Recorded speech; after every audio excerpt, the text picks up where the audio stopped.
There we go. Hi, hi. Good evening, folks. It's nice to see you all. But you know me, I also need to have something a little vibesy to start it off. There we go. I had to do a little vibesy thing to start off. This one, boy. This one.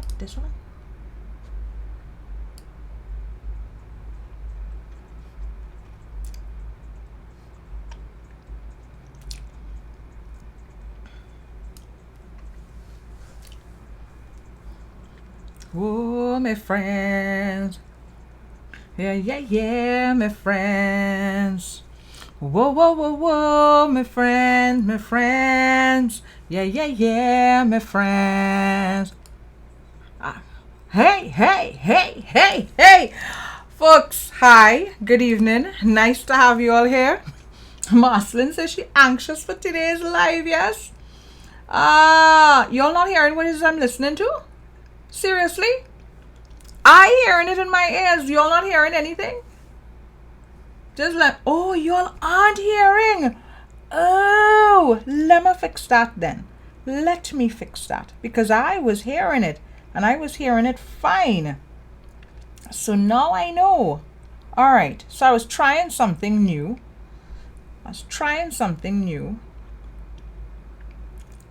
So let me show you what it is I did first, right? The first thing that I played. Wait. I can't have that going. Just now. Why am I in preview mode? Right. So y'all weren't hearing the song at all. Good. Since all you wasn't hearing the song at all, let me show you what I was playing and listening to at the start of the thing. Oh my goodness. Kill me dead. All I was hearing this, you know. No, this is what I thought. I hope you all were hearing.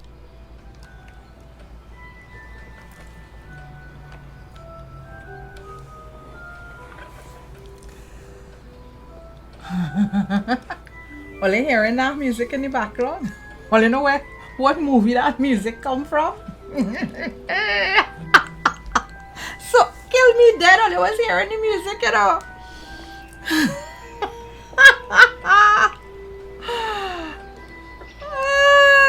So I was playing the theme. Because it's the story of Gary Topper that we're going to be listening to this evening. So good evening, everybody. Good evening. I was hoping that you all were hearing it because I was trying to do it from a different system. But since that didn't work out, and then the other thing that I was listening to that I would have been dancing to would have been this. I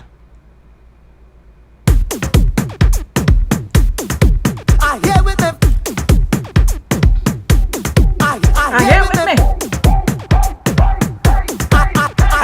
me.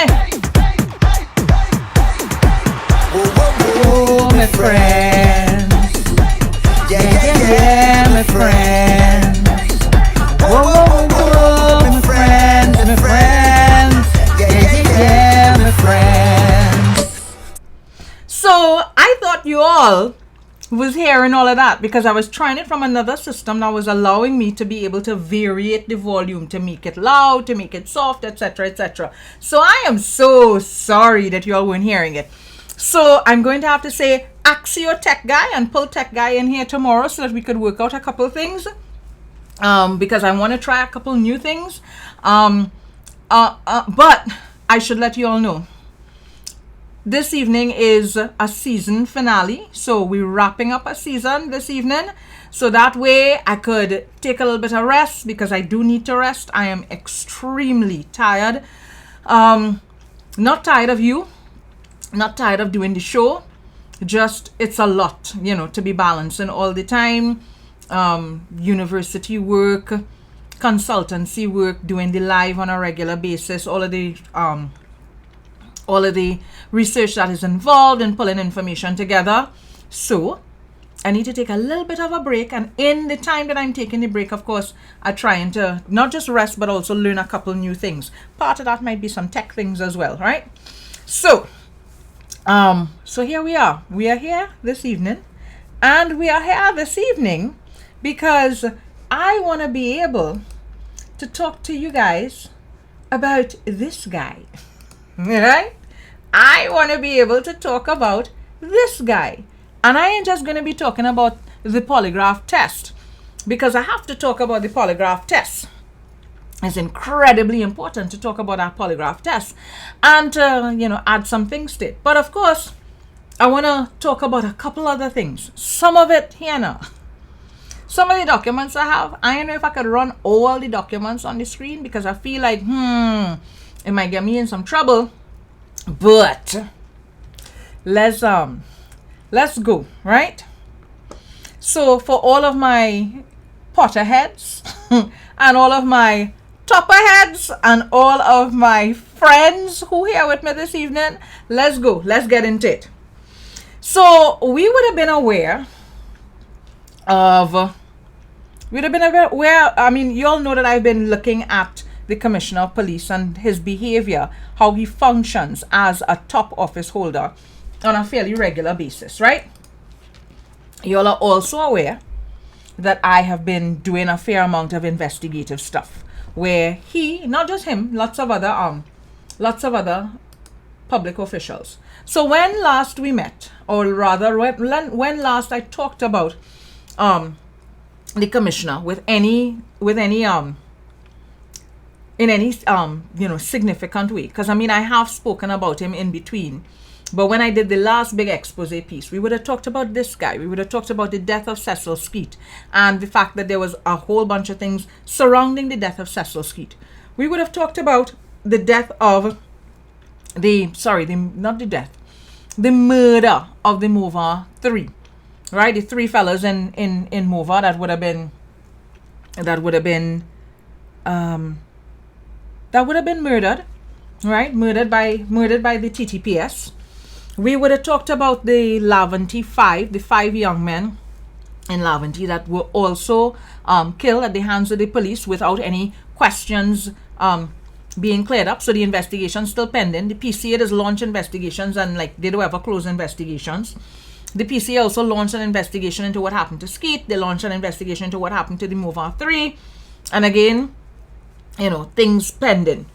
We would have talked about Morris and Belcon, the 2 main suspects or 2 significant suspects in the death of Andrea Barrett, who themselves died in police custody. And the reason given in a press release that would have been issued and signed off by the Commissioner of Police was, at least for one of them, he fell off a chair. With the other one, I'm not sure. Right? But it was, some really ridiculous reasons given as to why these gentlemen died in police custody.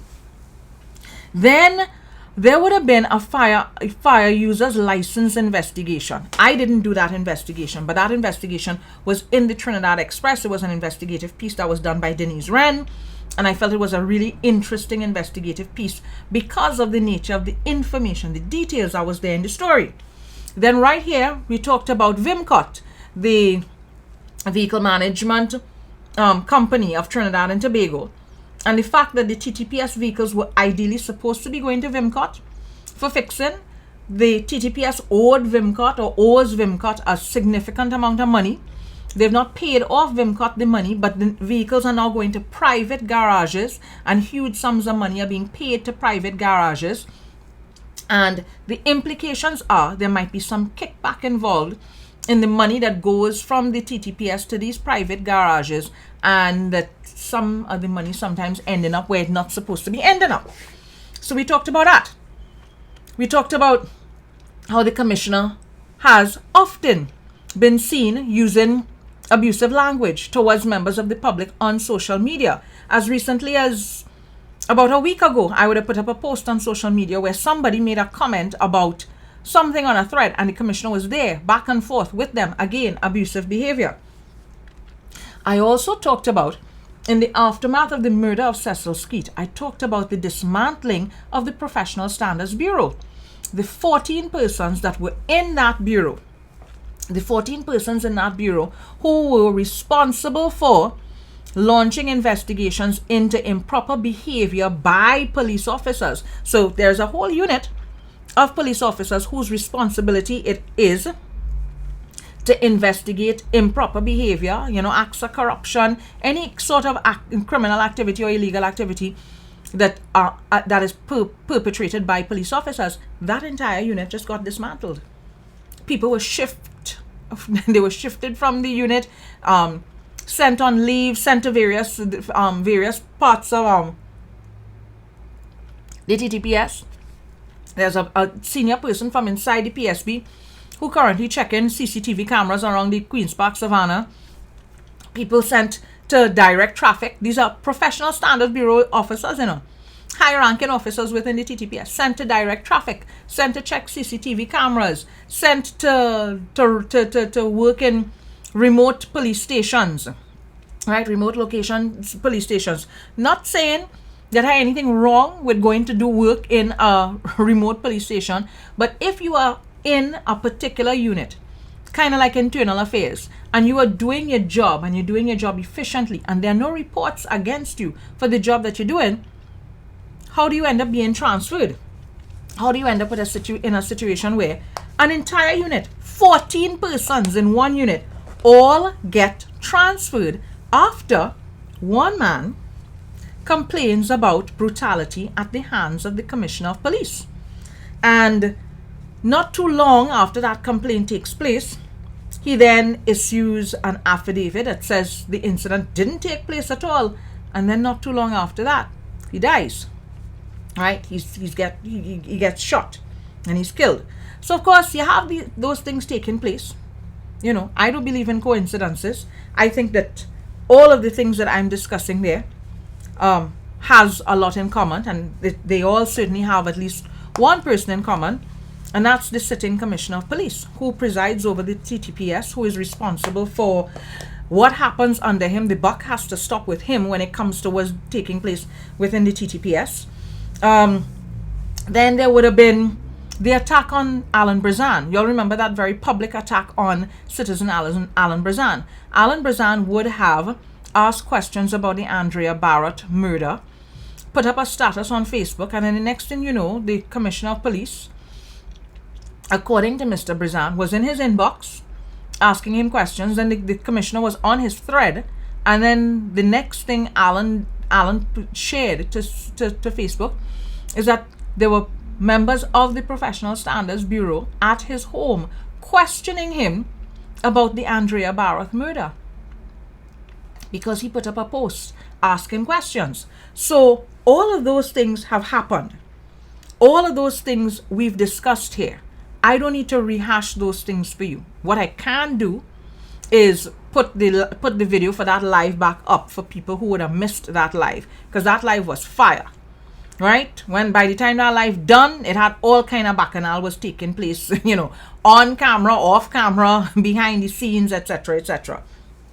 And I also had here Lasana Liebert to talk about the football factory fiasco, where you have the Commissioner's Cup, where money from the TTPS is going into this football competition, or money that the TTPS has gotten is going into this football competition. And then you have the guy who was then the national football coach, Terry Fenwick,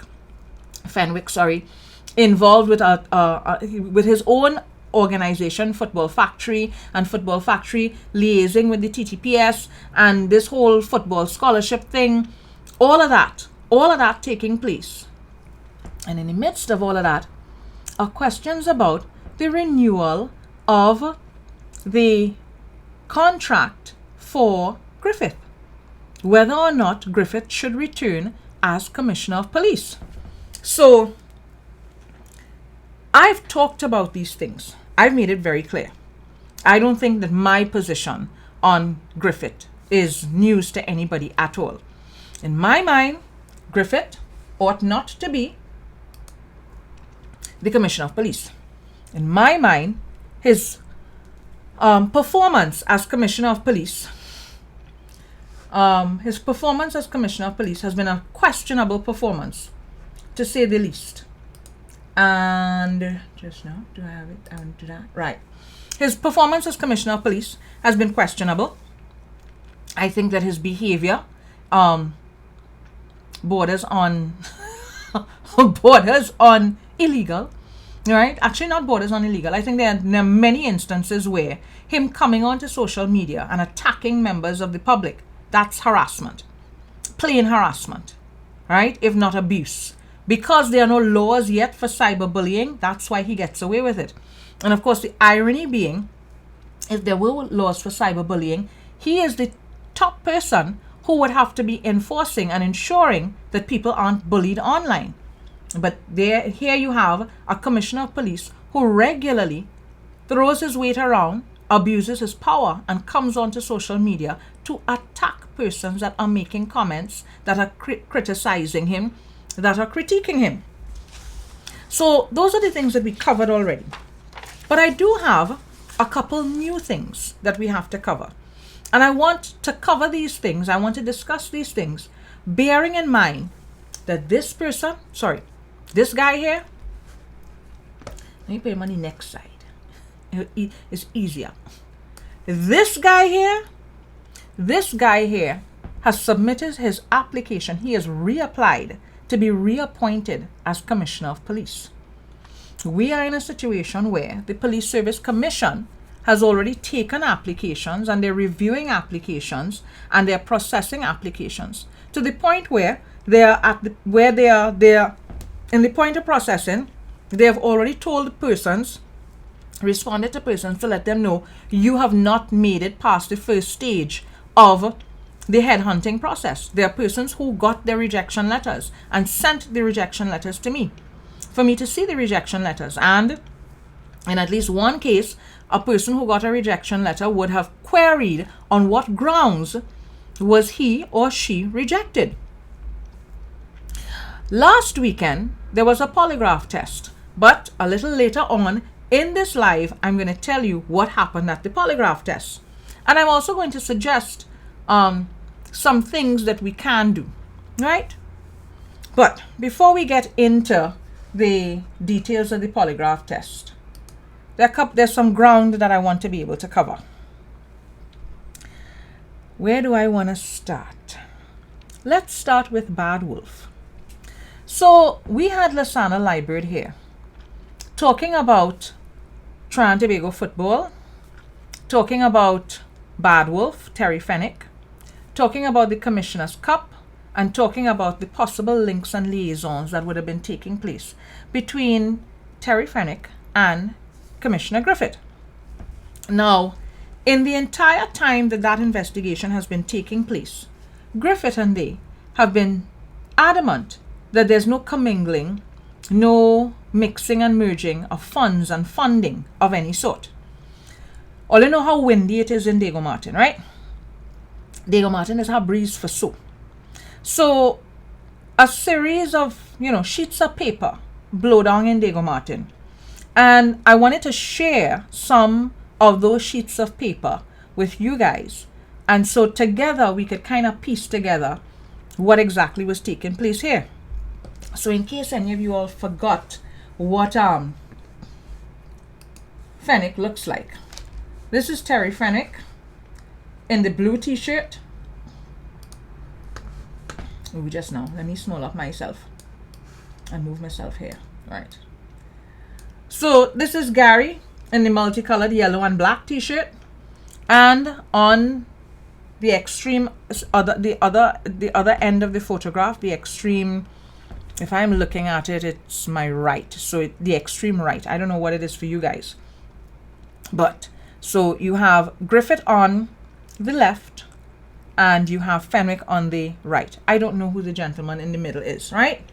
But these are the two gentlemen. And I'm going to be talking about these two gentlemen and the relationship between these two gentlemen and the fact that these two gentlemen, this caused me concern. Because I can understand that Fenwick, actually let me go back to the picture. I can understand that Fenwick and Griffith might be friends because they both share a passion for football. But the way I see it, football and Football Factory and the TTPS and Griffith ought not to necessarily be getting into bed with each other in a particular way without there being the necessary boundaries and the necessary transparency and the necessary accountability, right? Those things are critical. Those things are crucial. It ought not to be a situation where Griffith, in his capacity as Commissioner of Police, which makes him the accounting officer for the TTPS, he ought not to be able to use money in such a way that he don't have to account for why and how and where and when and where it is going. And the thing is, as the accounting officer, there is a lot that he can do without necessarily having to answer questions to other persons. So, in the course of me digging around, rooting around, and wondering what really and truly went on or was going on with the TTPS and Football Factory, and I mean, at that point in time, Fenwick would have been the coach, the national men's adult men's team coach. A couple documents, as I'm saying to you, came to me. So let me show you one of the documents. And this is the first thing that caused me to pause, right? So this is a document. The date on the document I felt was interesting. So Bad Wolf Sports. Bad Wolf Sports is a company that Fenwick seems to be associated with. And they're based in the UK. They come out of the UK. They also seem to have an office in Ireland. And they have, aspects of the business in Ireland. On the 1st of April, so I thought this was, one of the curious things about this invoice. On the 1st of April, this invoice is sent to Griffith, right? At the TTPS office. So I don't know if it is sent to him in his personal capacity. I don't know if it is sent to him in his capacity as Commissioner of Police. Because it's there in his name and it's sent to the TTPS head office on Sackville Street, I can only assume, one can assume that it may have been sent to him in his capacity as Commissioner of Police. So here is this invoice sent to him for $200,000 for a level 3 sports scholarship program. And I was wondering, how is the TTPS involved in paying money to Bad Wolf Sports for a sports scholarship program? Like, why?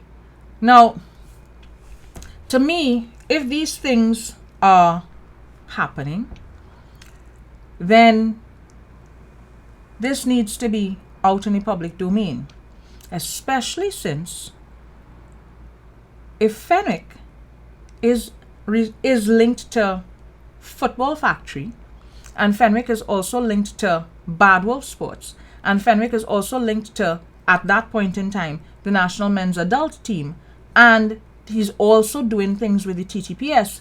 Let's be clear on what is taking place. Let's be clear on all of the various roles. Let's be clear on the various moving parts. Let's be clear on why this invoice for a sports scholarship program for $200,000 is sent to Griffith. Let's also find out whether or not it was paid for. Were payments made? And if payments were made, which vote were payments made from? Why is the TTPS paying for these things when, as far as I am aware, we have a Ministry of Sport? As far as I am aware, we also have a Ministry for Youth Development now. We have a Ministry for Youth Development. As far as I am aware, we also have within the Ministry of Public Admin, there's a scholarship aspect to things within the Ministry of Public Admin, where they provide funding for persons who are studying abroad or certainly doing their master's programs and stuff abroad. The point that I'm trying to make is there are avenues here already in place for funding for scholarships, right? Sports scholarships in other ministries. So if we have those things taking place, why is the TTPS that is supposed to be protecting and serving, the TTPS that always bawling for not enough resources, not enough funds, the TTPS that always complaining about how officers need better services, and basically a better quality of life. And I don't have a problem with that. I'm not arguing that at all. I think, if once you treat your officers well, you cut down the opportunity for corruption to take place, right? Because if people know that they have a good job with a good remuneration package and good perks and benefits, they're not likely to try to do something to jeopardize that job. So when I saw this invoice, I said to myself, but what is really going on here? And why, who is benefiting from this scholarship? That's the other thing, right? If the TTPS is paying money to Bad Wolf, right, because like I said, this is an invoice, this is not a check. If the TTPS is paying money to Bad Wolf for a sports scholarship, who is benefiting from the scholarship? Who got the scholarship? So that's one document. Now, the interesting thing, that document was April, right? Let me see. Do I have the correct thing here in the correct order? Right, yeah. So that document was April. I have a document here from June. Right, I have a document here from June. So in June, Mr. Deacon, Perry Deacon from Bad Wolf Sports, wrote to the Commissioner of Police, right?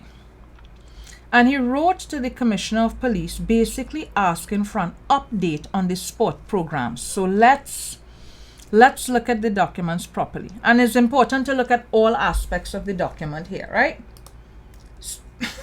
So the writing, sorry, the handwriting up on the corner, that's important. And we'll get back to that. And then there, of course, is this actual letter. So on the 10th of June, I want to make sure I'm doing anything in proper chronological order. So don't get vexed with me. All right. Yes. Good.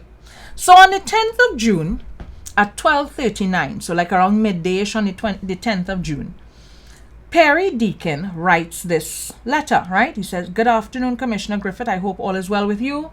I wanted to draw your attention to the email below from Sergeant Pear in response to my request for an update regarding the sports scholarship program being sponsored by the TTPS. So, there is apparently, based on the wording in this letter, a sports scholarship program that is being sponsored by the TTPS. So, I'm just curious. Why is the TTPS sponsoring a sports scholarship program? I know we're going to hear something about sport and youth and crime, but here's the thing. A lot of our youth clubs, a lot of the police youth clubs in this country are underfunded. So the TTPS has an award fund, right? And this award fund is from money and contributions from officers within the TTPS, and of course there are also there are also contributions that can be put into that award fund. So I want to know where the money is coming from to sponsor this scholarship program, and if the purpose of this scholarship program is to promote activity amongst the youth and help with addressing dysfunctional behavior amongst youth. Why aren't we spending more money on the police youth club? Why pour money into this one specific program that will only help one or two or a handful of persons at a time, as opposed to putting money into the youth club program that is spread out across all of the policing districts. Because all of the policing divisions have youth clubs, and they're always looking for people to volunteer. They always need funding, and there's a lot of very useful work that police youth clubs can do in communities. So if the issue here is assisting with dysfunctional behavior amongst young people in the various communities here, whether it's upscale urban communities, whether it's depressed communities, whether it's rural communities, whichever communities, why are we not putting money into the youth clubs? So Perry Deacon would have sent this letter to Joshua Pear. And Joshua Pear, who is the General Secretary of the Police Sports Club, told Mr. Deacon, you'll see here, right, the same 10th of June, please direct all questions and queries to the Office of the Commissioner of Police. He can be contacted at, and he put the email. So on the same 10th of June, Perry Deacon would have written to Sergeant Joshua Pear. And of course, after he wrote to Sergeant Joshua Pear, and Joshua Pear responded to him to say, listen, send all your correspondence to the commissioner. Perry Deacon then sends an email to the commissioner. And this is what becomes, this for me is what is interesting.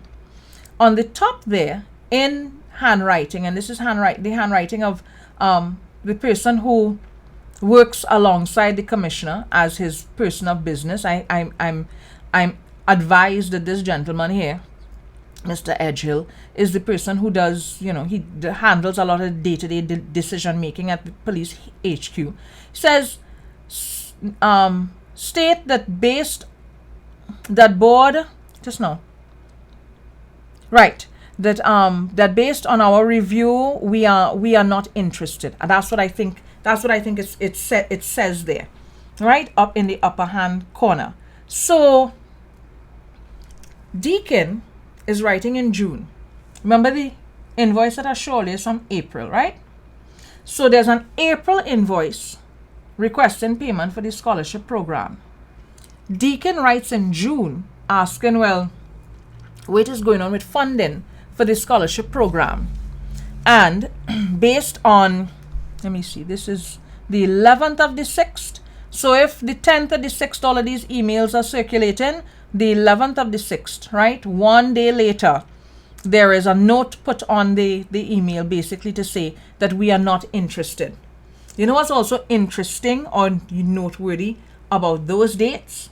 It was around that time that Wired 868 had begun its investigations into Bad Wolf Sports, the Commissioner's Cup, and this scholarship program. Right?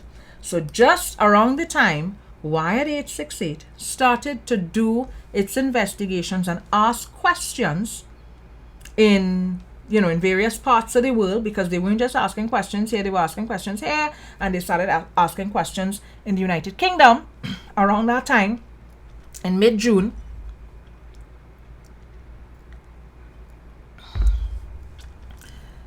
All of a sudden, there's a loss of interest.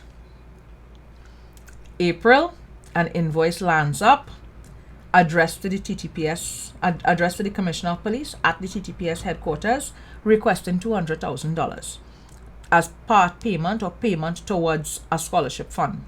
Then in June, after investigations have begun, there is a decided lack of interest in the scholarship program. Now, here's my thing. If the scholarship program was being done above board, or is being done above board, if the scholarship program is being executed properly, if the scholarship program is happening in a manner that is becoming of a program, why is there no interest? Because we have heard the commissioner talk about using sport as a tool, and using these scholarship programs and using them as ways to get people, to get youth to have a different caliber of life. So why was there what appeared to be interest in April and then a change in June? That was like just 2 months later, a change in the middle of June, right? So I'd be curious. I'd like to hear what was really going on with the TTPS, the Commissioner's Cup, Bad Wolf, and Football Factory. I want to know what was going on there. I think because public funds involved in the TTPS is our money that funds the TTPS, right? And it's our money that funding the men's national football team. I think the responsible thing is for the country to get the full story behind how all of those entities were linked to each other, right? Real important. So that is that particular issue there. But there's one other thing that struck me as curious as well. This is another document that was sent to me.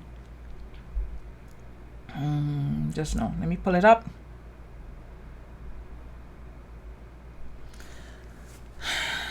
And what it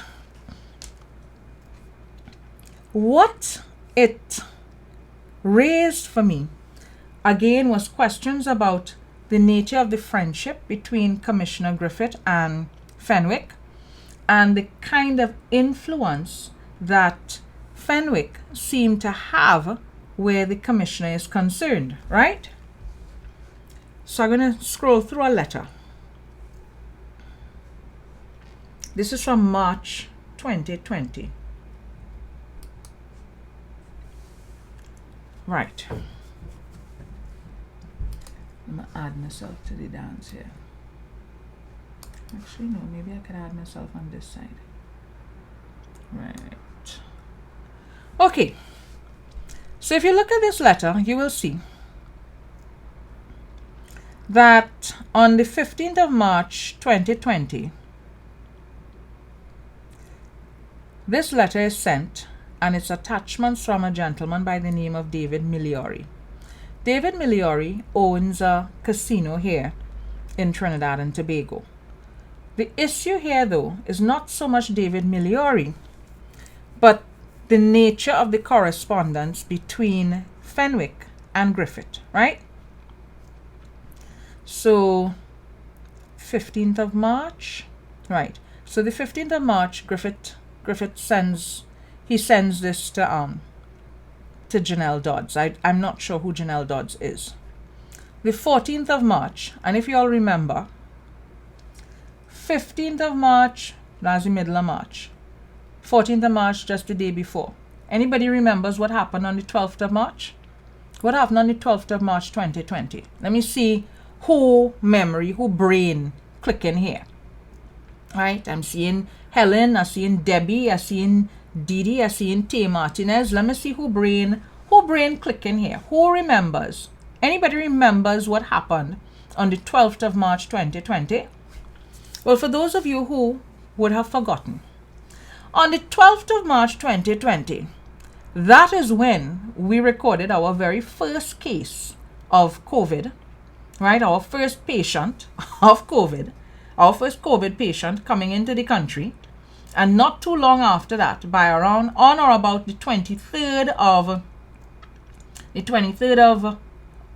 March, we went into lockdown, right? Borders closed and we went into lockdown. So first COVID patient on that day, and then lockdown. And one of the things that happened as a result of lockdown was the end of football games and football tournaments, because there was no sporting activity when that whole lockdown took place. And I don't know if all you remember that at that point in time, the Commissioner of Police was very upset with the Chief Medical Officer.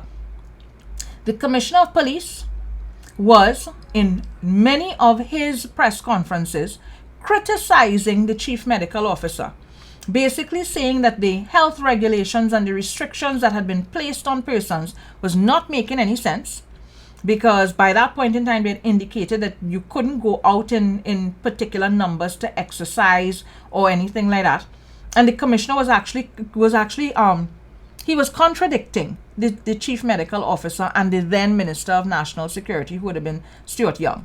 And the chief medical officer and Stuart Young were saying, no, you can't be out exercising, no exercising right about now. The commissioner was actually saying that yes, people could be out exercising, and thereafter, like about 2 months or so into the lockdown.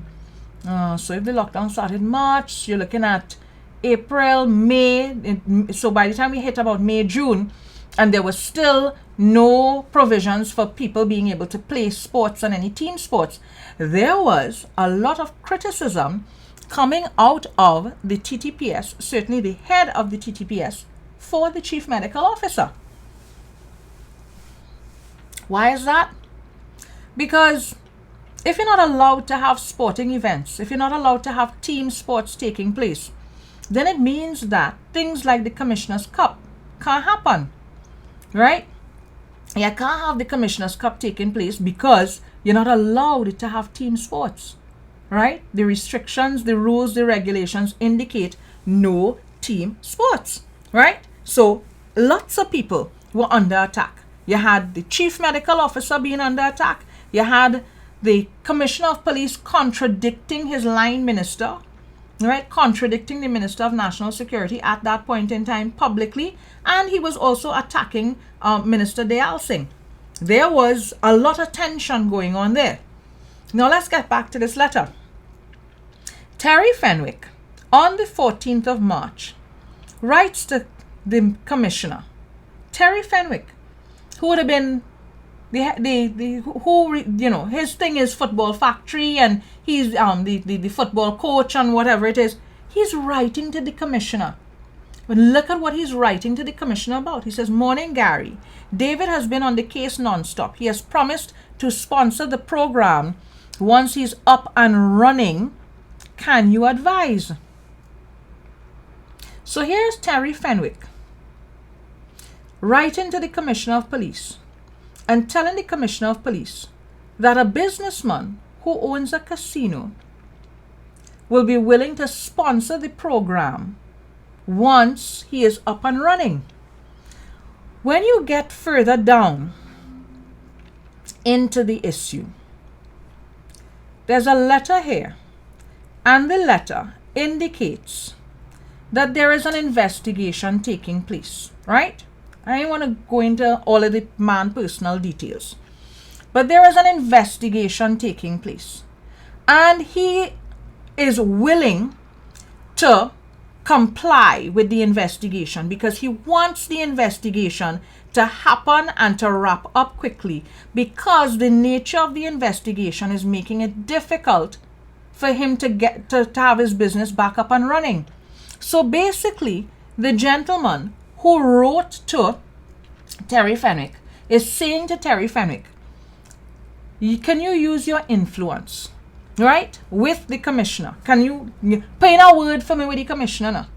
And Fenwick writes to Griffith on the 14th of March and basically says to Griffith, see how you could, the man saying that, he's willing to sponsor the program, right, once he back up and running. So the gentleman is asking, he says in the letter that he just wants FIB and them to wrap up the investigation, so that when the investigation is wrapped up and everything sorted out, he could get back to his business, to running his business. And if you help me out, are willing to sponsor the program. I can only assume that the program here, the capital P program here, could either be the Commissioner's Cup, or maybe, I don't know if it is also linked to the scholarship program. Either which way, a police investigation is not something that is a favor to a person here. A police investigation is not a favor. A police investigation is a duty. It is a responsibility. So you have a situation where a man, a businessman, writes to Fenwick, right?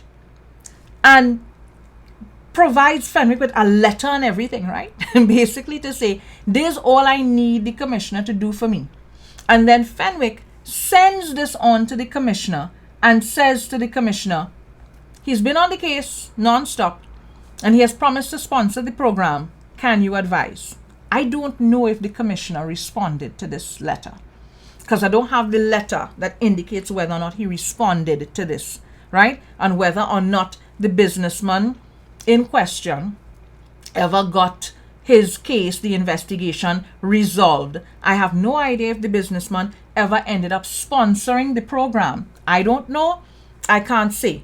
What I can say to you is, based on the correspondence I have in front of me, this businessman, according to Terry Fenwick, spoke to Fenwick, says that he's willing to sponsor a program, and Fenwick wrote to Griffith in March of last year asking Griffith, can you advise? So I want to know, Terry Fenwick is a SRP. He working in the police service. He's an investigator. He's a detective. He's a crime solver. What he asks you doing writing to the commissioner of police and asking the commissioner of police to advise you on with respect to a criminal investigation? What is going on here? How is Fenwick in a position to be sending an email of this nature to the commissioner of police? How? He's Officer Fenwick now. He's Police Constable Fenwick. He's DCP Fenwick. So I'm looking at this and I'm there thinking to myself, how much commissioner of police this country have? Fenwick is a commissioner of police too, right? I'm there like, listen, all I can begin to understand the level of confused I was, right? When I was reading this, when I reading these letters, because I'm looking at it, I'm like, wait. So an investigation is taking place. That's the responsibility of the TTPS, right? To have an investigation. The investigation dragging out. The investigation causing problems for the businessman. And the businessman writes to Terry Fenwick or makes contact with Terry Fenwick. And then Fenwick writes to Gary to say, he has promised to sponsor the program once it's up and running. Can you advise? What is going on here? What is going on here? Like how? How? And I want all you to bear in mind, again, the point that I made when I started. Griffith has reapplied to be Commissioner of Police. Right? There's I'm looking at an email thread here that suggests that people could come to the commissioner and ask him all kinds of favors. Ask him to speed up things, to fast track things, and then talking about the promises of sponsorship to our program. What craziness is this? What is this? What is this? So that is that particular issue, right? Now, we're going on to our next issue. And this issue, remember, we talked about Cecil Skeet at the start of this thing. We had that issue with Cecil. Hey, it's almost 8 o'clock. I wonder if I could go into this other issue, boy. Only have time? Should I finish the issues? Because I have at least 3 more issues. So it means that we're going beyond 8 o'clock. Let me know if you have the time, or if you want me to come next season with the rest of it. Right? I need a quick response. A quick response. Right, good. So let me continue. So that is the issue of Fenwick and the letter about the program, right? The proposal. Good. The next thing I want to get on to is this particular issue. This is a report that was made. So I need to show you a picture.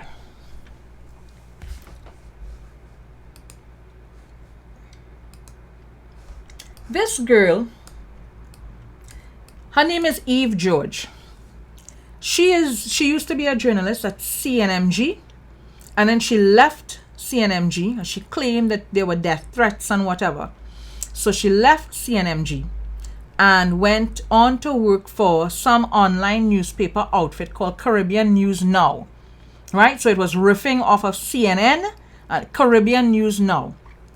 And it was, Caribbean News Now is for me one of those digital news sites that was quite questionable, because I wasn't sure where the funding was coming from.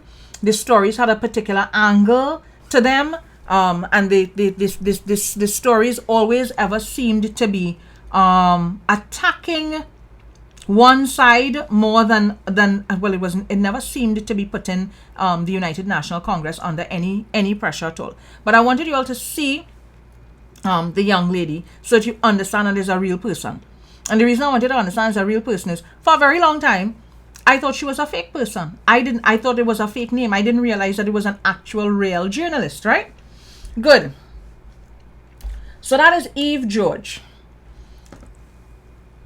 And I'm about to tell you the story of Eve George, a gentleman, a phone, and allegedly Commissioner Griffith. Right? So I'm going to show you some documents that ended up in my lap again. Right? So this is a statement that was made. And let me show you the page. I prefer you see it. And we go read through it. Alright. Good. So a gentleman by the name of Richard wrote this statement.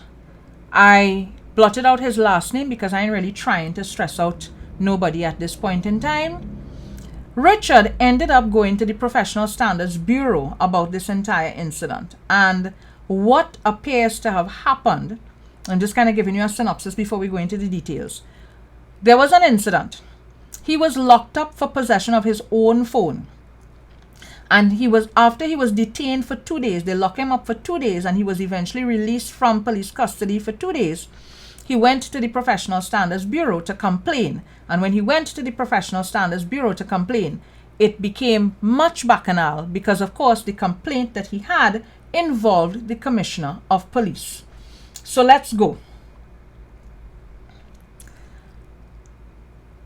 Richard states, I met Eve George, aged 30 or more, who lives at Glencoe Main Road, Diego Martin, in December 2020 at the Diego Martin UNC Regional Office. UNC stands for the United National Congress. Eve stands around 5 feet 1 to 3 inches tall. She is of East Indian descent, long hair, light brown complexion. She has a scar under one of her eyes, left eye. She introduced herself to me as the manager of the Diego Martin UNC office and a journalist at CNN. CNN means Caribbean News Now, right? We kept in contact via WhatsApp and telephone. We would regularly meet up once or twice a week.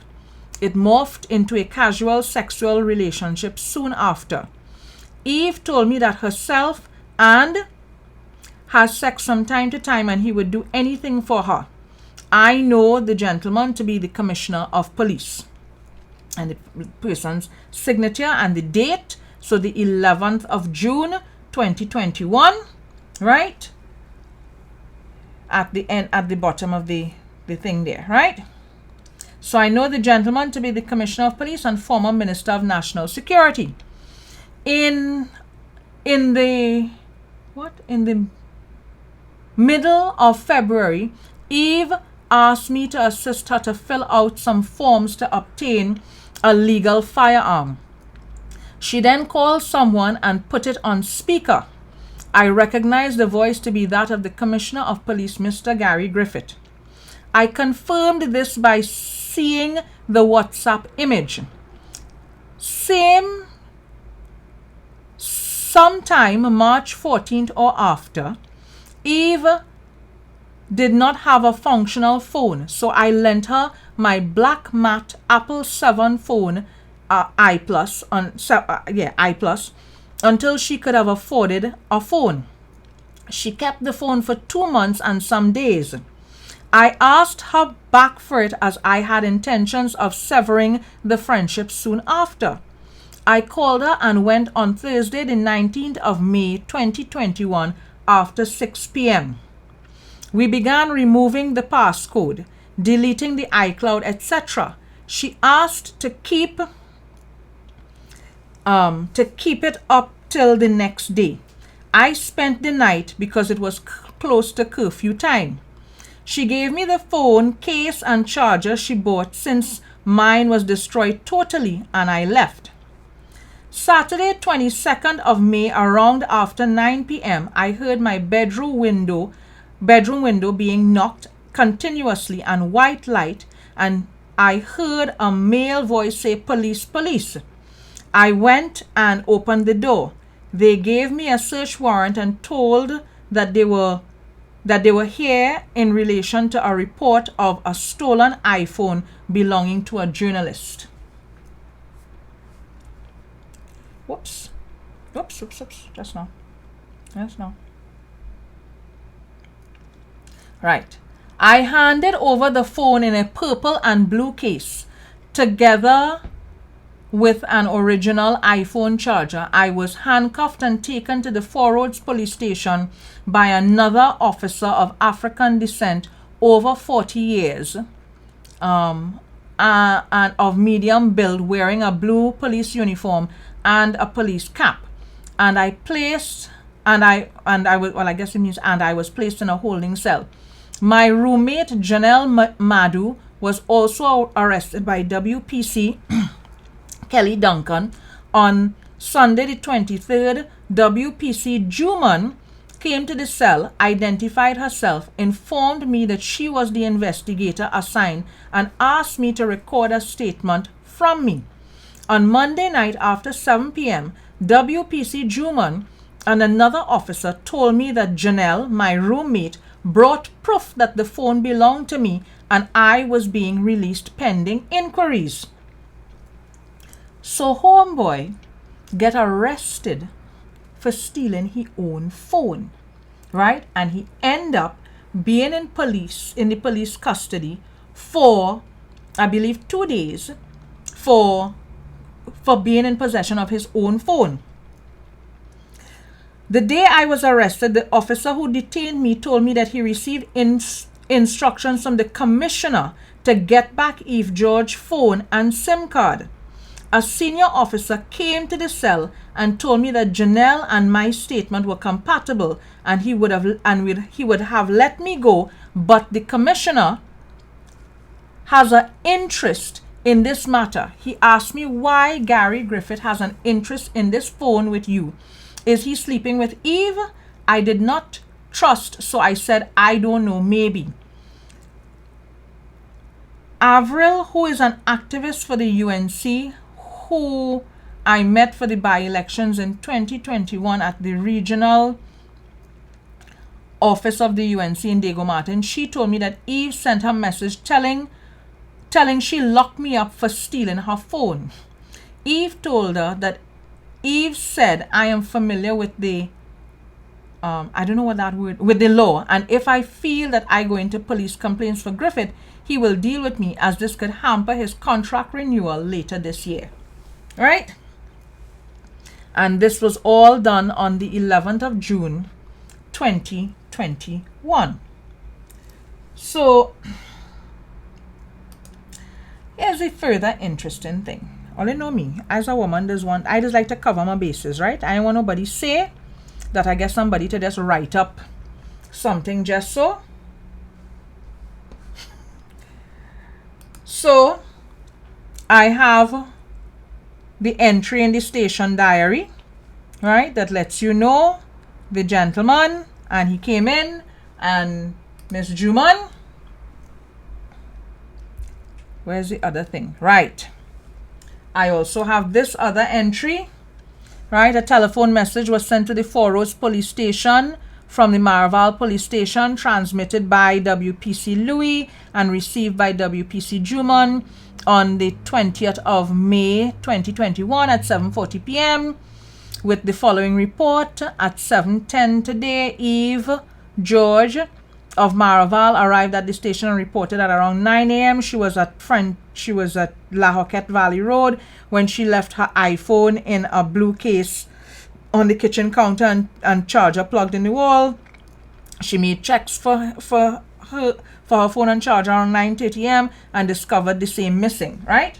So I want all to see that me am making none of this up. This in station diary, etc., etc., etc., right?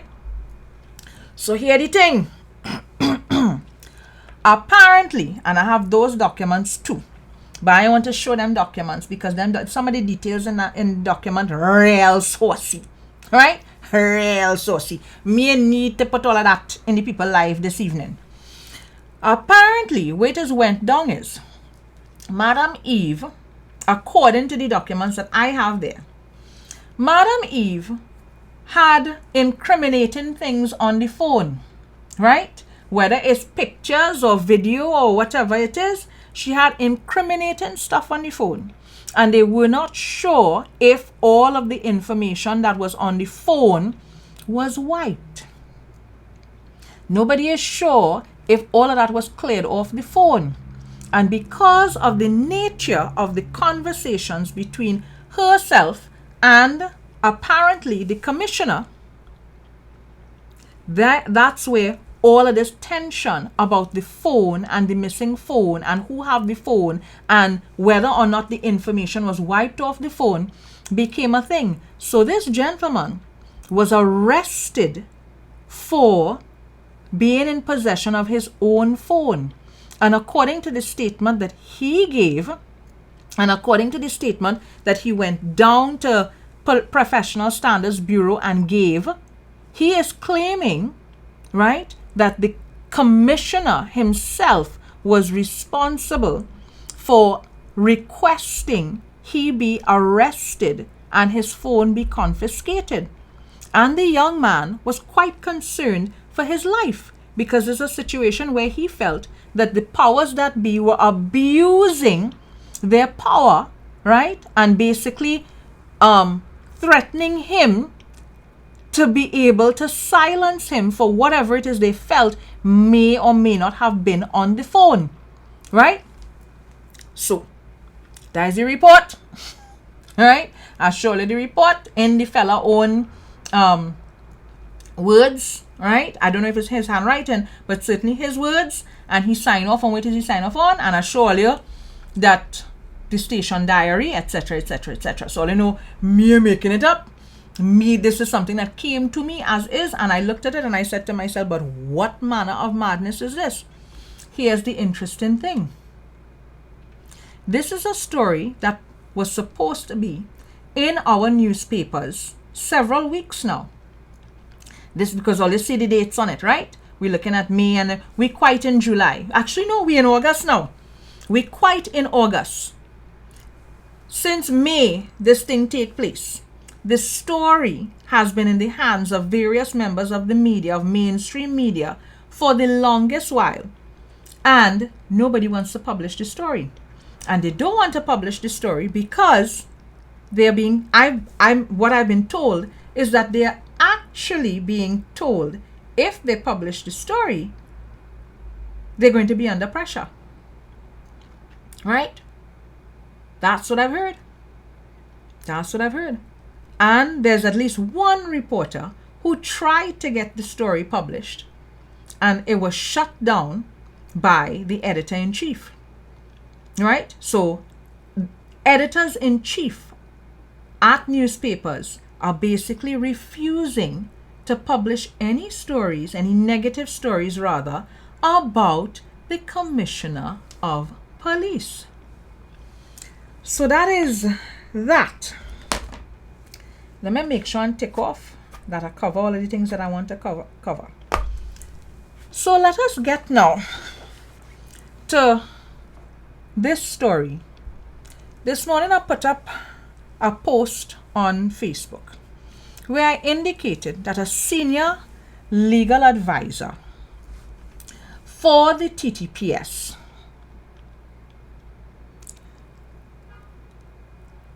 was having a zest on a pleasure craft down the islands.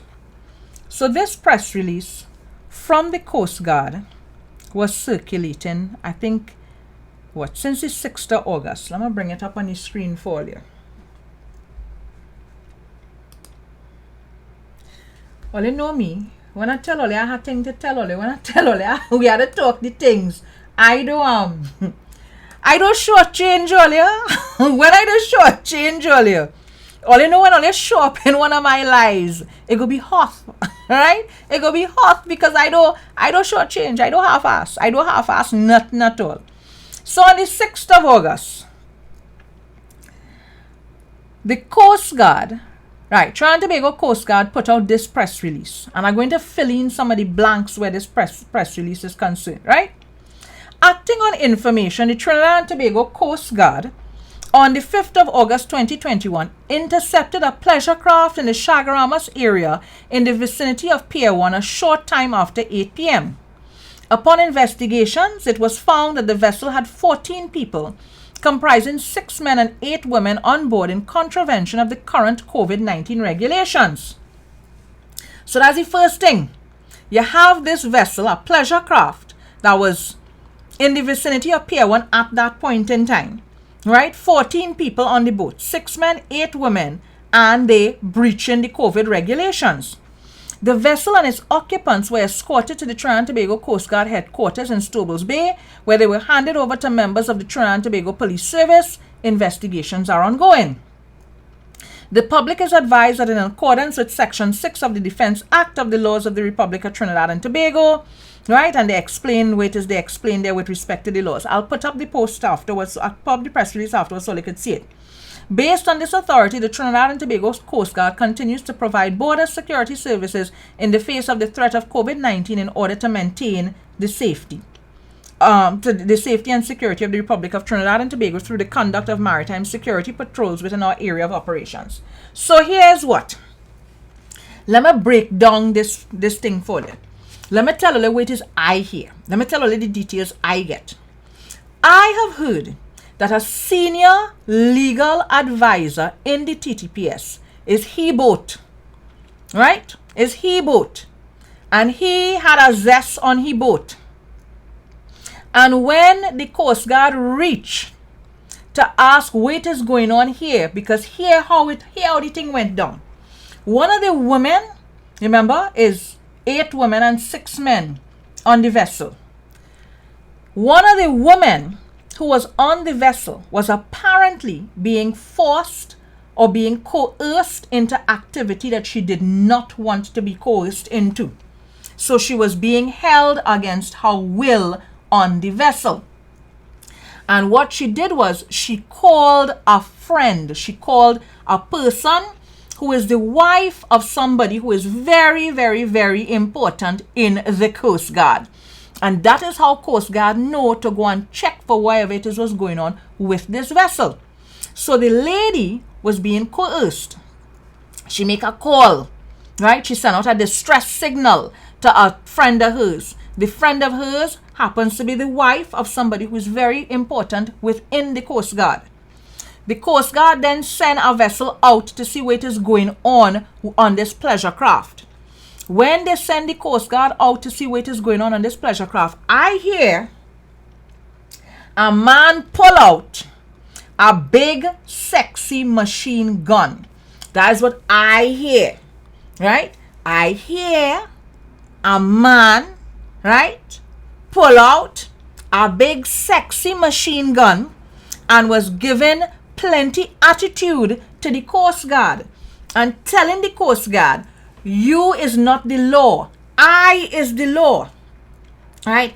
I is the TTPS. You can't tell me what to do because you don't have them kind of law enforcement power.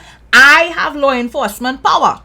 So then, TTPS, Coast Guard had to go and get Marine Police because Marine Police falls under the TTPS. And then Marine Police come now, and that is how the whole thing, the whole bacchanal play out. So, when Marine Police come, that is how police get involved. Now, you notice, this is a press release that come out from the Coast Guard. The Trinidad and Tobago Police Service ain't put out a press release yet. This whole bacchanal went down since the 5th of August. Today is the 7th of August. So 2 days now, this huff piece of backs went down. TTPS can't put out a press release yet. Now, the interesting thing is the person who all investigations had to go by. All remember the last time I was here, the last time we had a long conversation about Toppy. I tell all you, the person that all investigations, Toppy actually put out a memo that indicated all case files have to go and sit down by. Let me show you who the case files had to go and sit down by. Because listen, the vice can't done in this place, cannot done at all. Let me talk about who case files had to go by.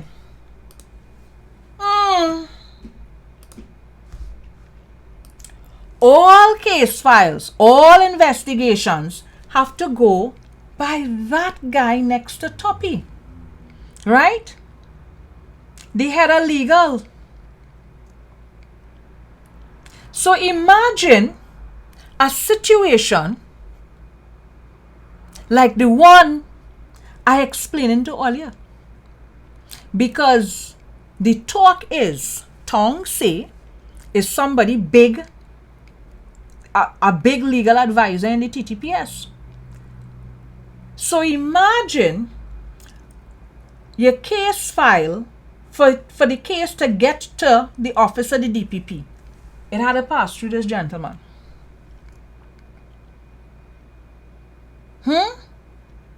And up to now, TTPS can't put out a press release about this incident that took place 2 days ago. I've heard that statements are being given in the police at police stations. As of this afternoon, statements are being given. I have also heard, let me see if I have any updates on my phone. Oops, just now.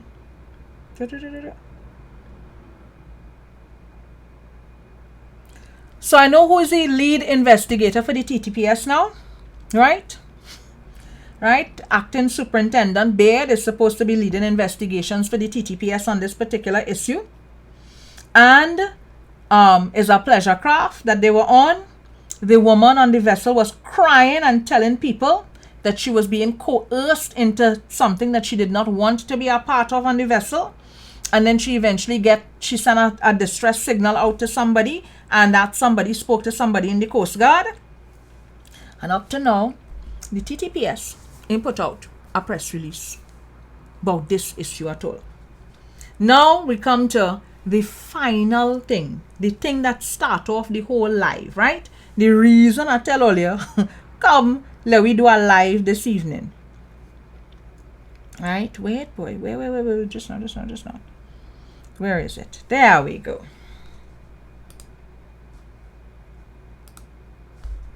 Let me give all you the full story now about the polygraph test. Last week, they had polygraph tests. Here, if it have more. It have more. It have more.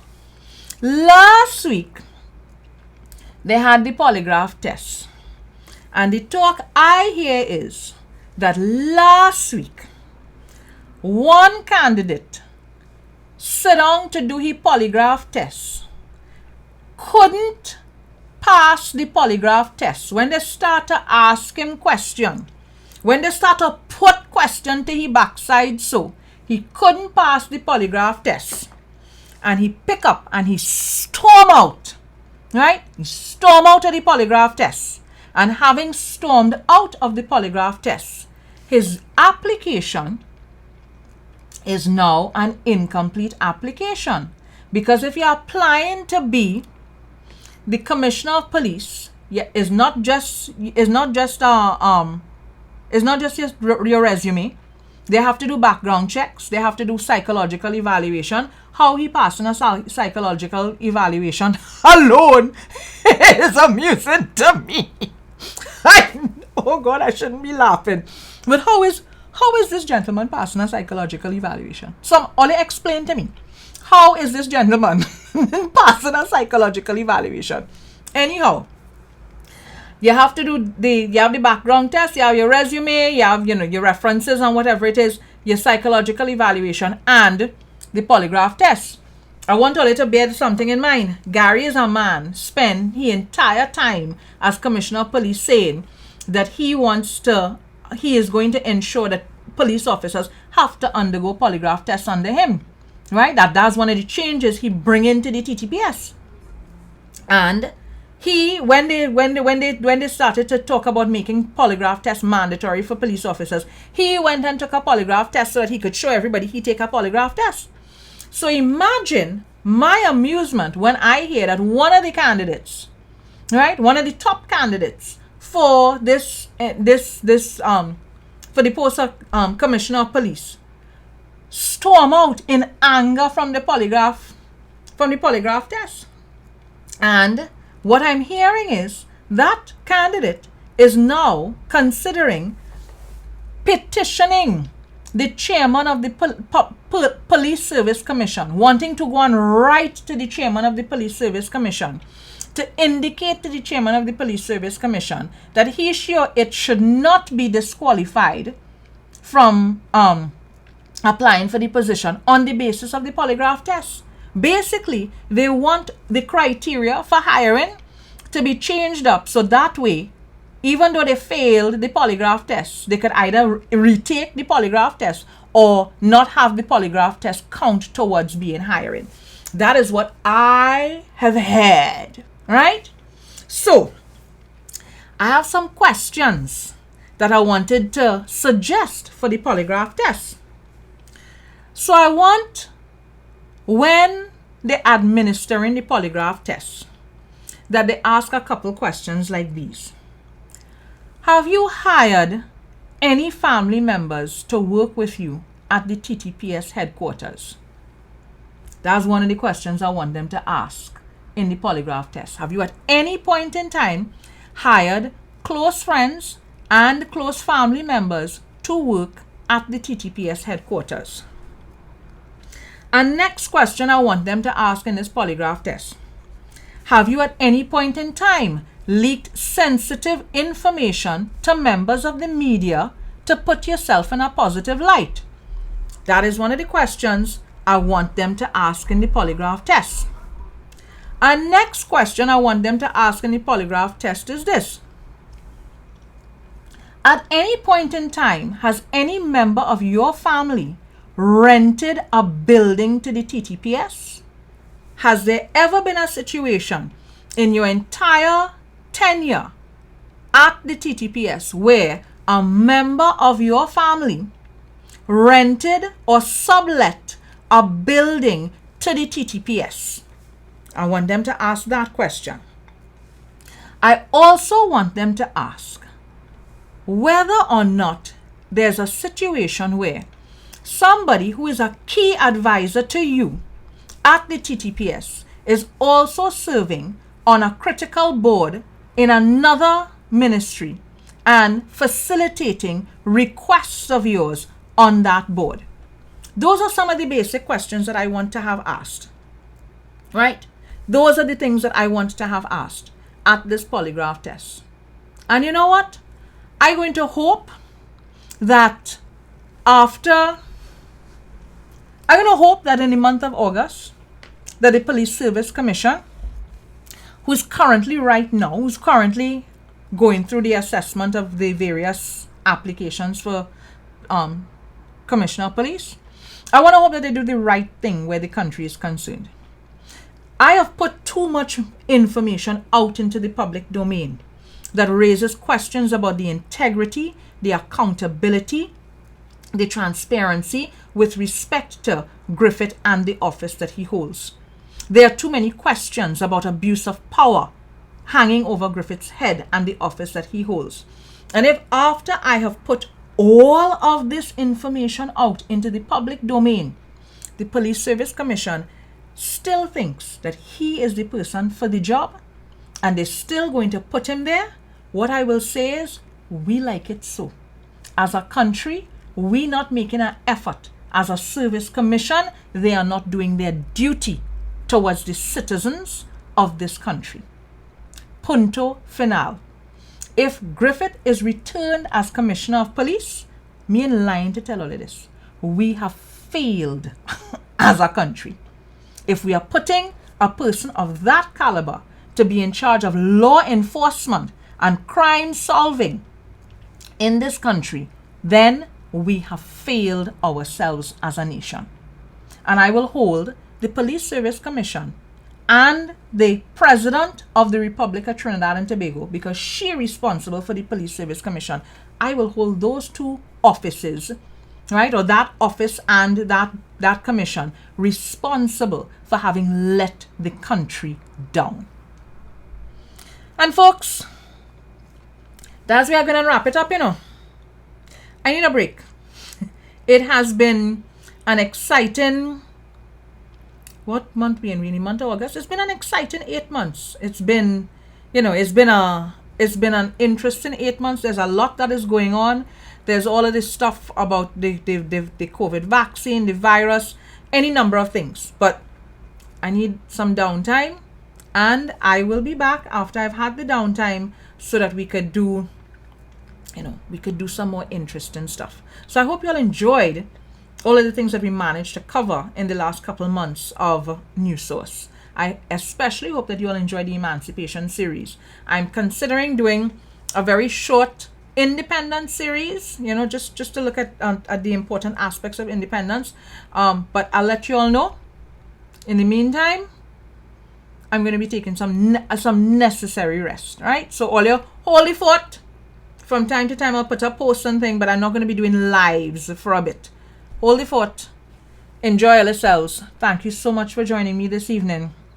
And thank you so much for sharing your time and your conversations with me this season. All right? Take care.